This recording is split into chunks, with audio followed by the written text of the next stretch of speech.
എല്ലാവർക്കും നമ്മുടെ പുതിയൊരു വീഡിയോയിലേക്ക് സ്വാഗതം. രാഹുൽ മാങ്കൂട്ടത്തിനെക്കുറിച്ച് ഇന്നലെയും ഞാൻ വീഡിയോ ഇട്ടിരുന്നു. പുതിയ ചാറ്റുകളും കാര്യങ്ങളുമൊക്കെ ആയിട്ട് ഒരു പെൺകുട്ടി പബ്ലിക്കായിട്ട് രംഗത്ത് വന്നിരിക്കുന്നു എന്ന് പറയാം. അപ്പോൾ അത് തന്നെയാണ് ഇപ്പോൾ ചർച്ചാ വിഷയം. ഇപ്പോൾ നമ്മുടെ സീരിയൽ നടിയായിട്ടുള്ള സീമാജി നായർ രാഹുലിന് പിന്തുണയുമായി രംഗത്ത് വന്നിരിക്കുകയാണ്. അപ്പോൾ ഒരു ലൈവിനിടെ പുള്ളിക്കാരി ഒരു പോസ്റ്റ് നേരത്തെ ഇട്ടിരുന്നു. അപ്പോൾ ലൈവിനിടെ ആൾക്കാർ വന്ന് നെഗറ്റീവ് കമൻറ്റ് ഇടുന്നതിന് മറുപടിയുമായിട്ട് നല്ല ചുട്ട മറുപടിയുമായിട്ട് സീമാജി നായർ ഇപ്പോൾ രംഗത്ത് വന്നെന്ന് പറയാം.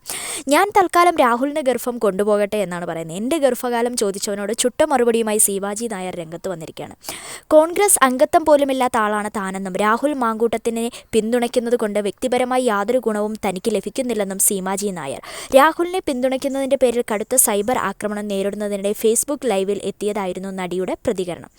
രാഹുൽ തെറ്റു ചെയ്താൽ ശിക്ഷിക്കപ്പെടണം, പക്ഷേ അത് രണ്ട് ഭാഗത്തെയും കാര്യങ്ങൾ കേട്ട ശേഷമായിരിക്കണമെന്നും സീമ പറഞ്ഞു.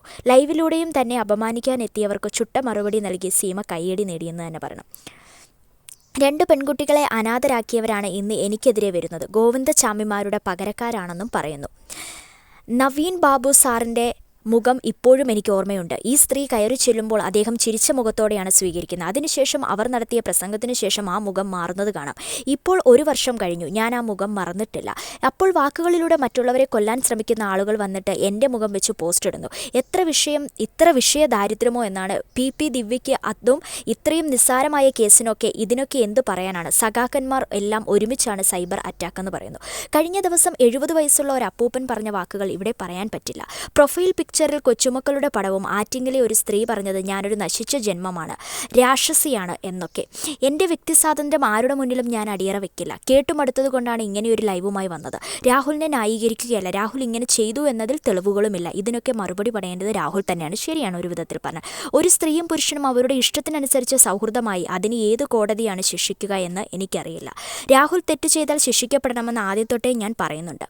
ഒരു കാര്യം സംഭവിക്കുമ്പോൾ 2 വശത്തു നിന്നും കേൾക്കണം. അത് സീമാജി നായർ പറഞ്ഞത് ഏറ്റവും കറക്റ്റാണ്. 2 വശത്തു നിന്നും കേട്ടാൽ മാത്രമേ അതിൻ്റെ സത്യാവസ്ഥ എന്താണ് എന്ന് നമുക്ക് മനസ്സിലുള്ളൂ. എന്താണ് ഇതിലെ യാഥാർത്ഥ വിഷയം എന്നത് നമുക്ക് ആർക്കും അറിയില്ല. അതിൻ്റെ സത്യാവസ്ഥ പുറത്തു വരട്ടെ. ആർക്ക് ബാധ ഇളകിയാലും കോഴിക്ക് കിടക്കപ്പൊറുതിയില്ലെന്ന് പറയുന്നത് പോലെ കോഴിയുടെ കഴുത്താണ് കണ്ടിക്കാൻ വരുന്നതെന്ന് പറയുന്ന രീതിയിലാണ് ഒരു പോസ്റ്റ് പുള്ളിക്കാരി ഇട്ടിരിക്കുന്നത്. ലൈവിൽ നല്ല ചുട്ട മറുപടി എല്ലാവർക്കും പുള്ളിക്കാരി കൊടുത്തിട്ടുണ്ട്. ആ ലൈവും കൂടെ ഞാൻ ഇതിൻ്റെ കൂടെ ആഡ് ചെയ്തേക്കാം. അപ്പോൾ നിങ്ങൾ തന്നെ പറയൂ, ഒരു വിധത്തിൽ രാഹുലിനെ പുള്ളിക്കാരി സപ്പോർട്ട് ചെയ്തതല്ല. രാഹുൽ രാഹുൽ തെറ്റ് ചെയ്തിട്ടുണ്ടെങ്കിൽ ശിക്ഷിക്കപ്പെടുക തന്നെ ചെയ്യണമെന്നാണ് സീമാജി നായർ പറയുന്നത്. പക്ഷേ 2 ഭാഗവും കേൾക്കണം. 2 പേര് ഒരുമിച്ച് തീരുമാനമെടുത്താണ് പ്രഗ്നൻ്റ് ആയതുമൊക്കെ. അപ്പോൾ അതിൻ്റെ ബാക്കി വിഷയങ്ങളൊക്കെ കൂടുതൽ അന്വേഷിച്ചതിന് ശേഷം ഒരു തീരുമാനം എടുക്കണമെന്നാണ് പുള്ളിക്കാരി ഉദ്ദേശിച്ചത്. പക്ഷേ അത് ആൾക്കാർ നെഗറ്റീവായി എടുത്തി രാഹുലിൻ്റെ കൂടെ നിന്നു എന്നുള്ള തരത്തിലൊക്കെ ആക്കി മാറ്റിയിരിക്കുകയാണ്. ഏതായാലും നിങ്ങളുടെ അഭിപ്രായം കമൻറ്റ് ചെയ്യുക. വീഡിയോസൊക്കെ ഇഷ്ടമാകുന്നുണ്ടെങ്കിൽ മറക്കാതെ നമ്മുടെ ചാനലൊന്ന് സബ് ചെയ്തേക്കണേ. പാർട്ടിയോ അല്ലെങ്കിൽ ഒരു ജാതിയോ മതമോ നോക്കിയിട്ടല്ല ഞാൻ ആരെയും സഹായിച്ചിട്ടുള്ളതും ഇപ്പോഴും സഹായിച്ചുകൊണ്ടിരിക്കുന്നതും.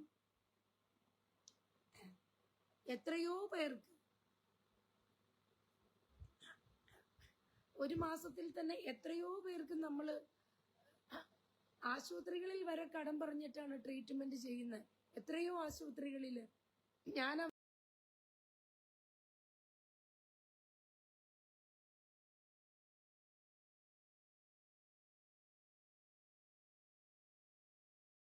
അവരുടെ ജാതിയോ മതമോ ഒന്നും നോക്കിയിട്ടില്ല. രാഹുലിനെ കോടതി ശിക്ഷിച്ചാൽ നിങ്ങളുടെ പഴയ അഭിപ്രായം മാറുമോന്നു. ഇയാളെയൊക്കെ എന്നാ പറയണ്ടേ? രാജേഷ് എന്നതാ രാജേഷ് ഇത്?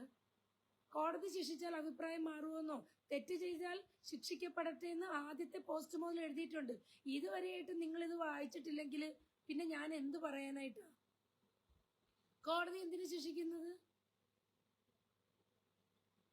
ഒരു സ്ത്രീയും പുരുഷനും അവരുടെ ഇഷ്ടത്തിനനുസരിച്ചിട്ട് അവര് ഒരുമിച്ച് ഒരു ഫ്രണ്ട്ഷിപ്പ് ഉണ്ടായതിന് എനിക്കറിയത്തില്ല കോടതി ശിക്ഷിക്കുവോ അല്ലെങ്കിൽ ഏത് കോടതിയാണ് ശിക്ഷിക്കുന്നതെന്ന്. അതൊന്നും എനിക്കറിയില്ല. ഞാൻ LLBക്ക് പോയിട്ടില്ല. അതുകൊണ്ട് രാജേഷിന്റെ അത്രയും വിവരമില്ലാത്തത് കൊണ്ട് ഈ കോടതിയെക്കുറിച്ചോ നിയമങ്ങളെക്കുറിച്ചോ പറയാനുള്ള അധികാരവും അവകാശവും എനിക്കില്ല. ആദ്യം ഇട്ട പോസ്റ്റിൽ തന്നെ ഞാൻ പറയുന്നുണ്ട് രാഹുൽ തെറ്റ് ചെയ്താൽ ശിക്ഷിക്കപ്പെടണം എന്ന്. വീണ്ടും ചോദിക്കുക കോടതി ശിക്ഷിച്ചാൽ എന്നാ പറയൂന്ന്. അതപ്പോ പറയാം. ഇനി ഇത് പിന്നെ എന്നാ പറയാനായിട്ട്